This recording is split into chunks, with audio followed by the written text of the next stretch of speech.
Hello everybody, Susan here with Pumpkin Hill Stampers. I have a Stampin' Show and Tell video for you today.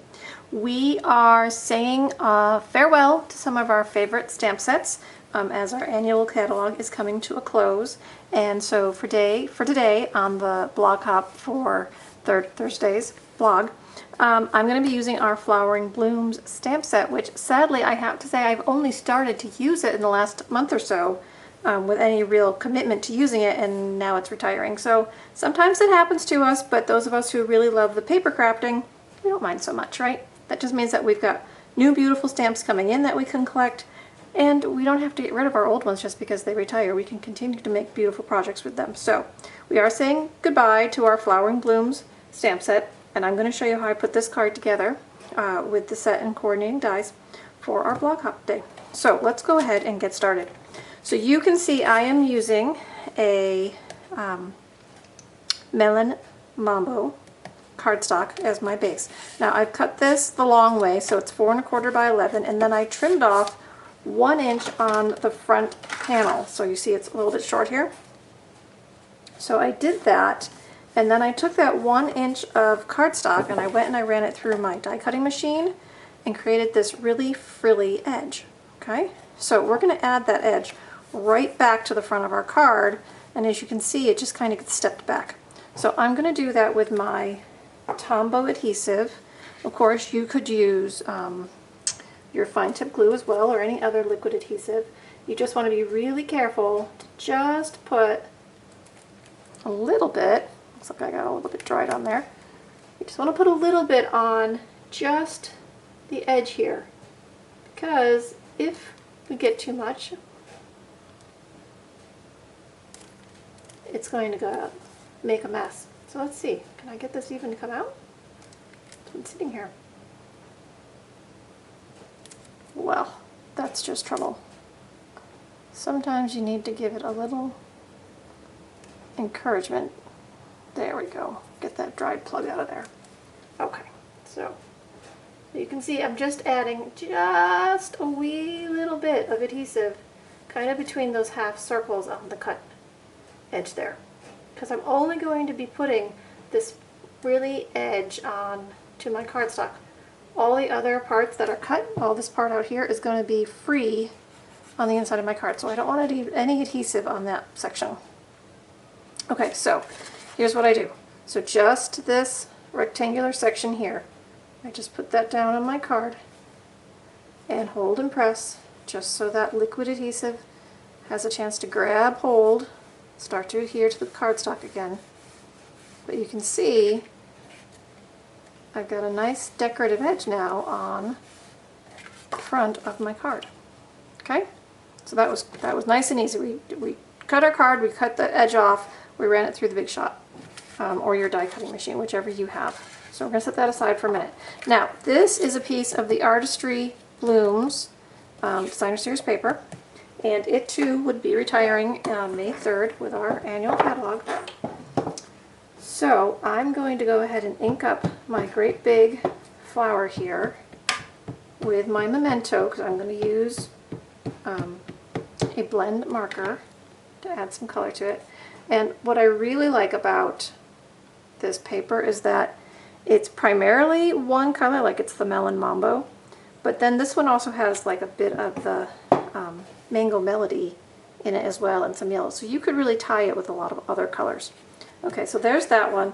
Then while that's drying for a minute, I'm going to go ahead and do my inside panel. So my inside panel, I'm going to get my Melon Mambo ink, and I've got my stamp sets, my stamps.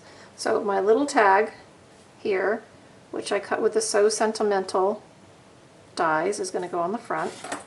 And then for the inside, I've got the Kindness stamp.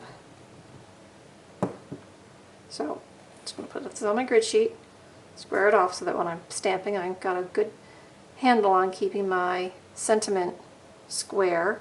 Alright, so it goes across. And then I'm going to add these little flowers in here as well. So I'm just going to ink those up.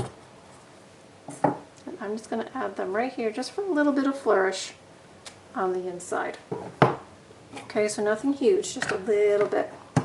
So that's going to be my inside panel. And this is going to be my front panel. So now we don't have Melon Mambo as a blend color, but I'm going to use my Flirty Flamingo. So now I'm going to come in, and I'm just going to add an ink layer to my card. Okay, you can use the paintbrush pen, which I'm using, or you could use the fine tip pen, whichever end you're more comfortable with.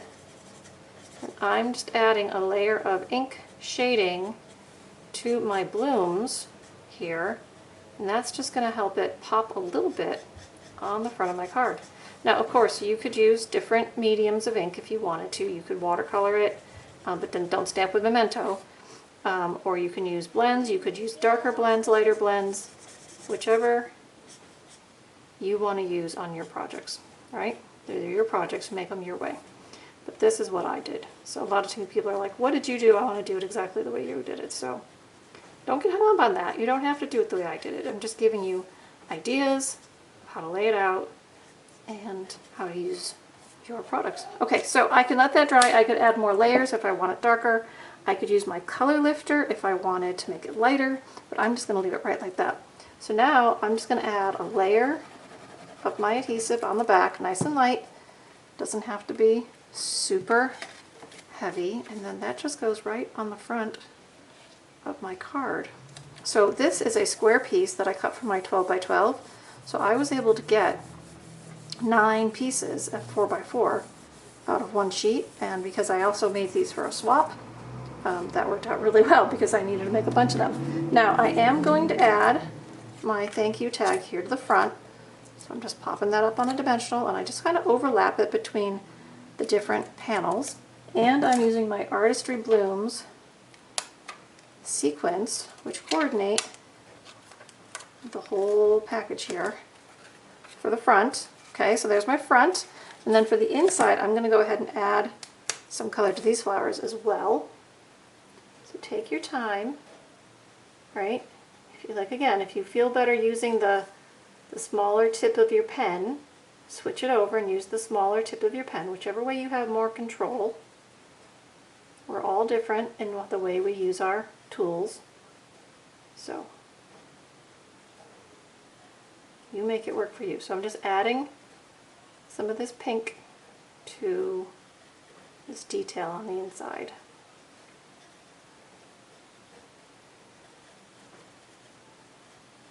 Okay, just about finished. Let's see. There, good. Oh, one more. Missed this guy. Okay. So this one, again, is just going to get a little bit of adhesive on the back. Nice and light. It doesn't have to be thick. And then I open up the inside of my card, and I'm going to put it right over here. And leave that edge on the side. And there we go. That's how I put that card together. So see, I've got 2 cards. They were constructed from the same materials, but they're different because this one's got a little more of that mango melody in it. Okay, here's another thing too. I ran this one with the striads going up and down, and this one I went side by side. So not every card is going to be an exact match to the one before it, but they're both lovely. So I hope you enjoyed this project today. Again, this is with the Retiring Flowering Blooms stamp set and the coordinating dies. And don't forget, the catalog ends on May 3rd. So get the stuff that's going to go away before it is gone, and then we'll have a new catalog to start from. So, all right, everybody, have a great day. Enjoy the hop. Make sure you visit everyone else's projects, and I'll see you again soon. Bye-bye.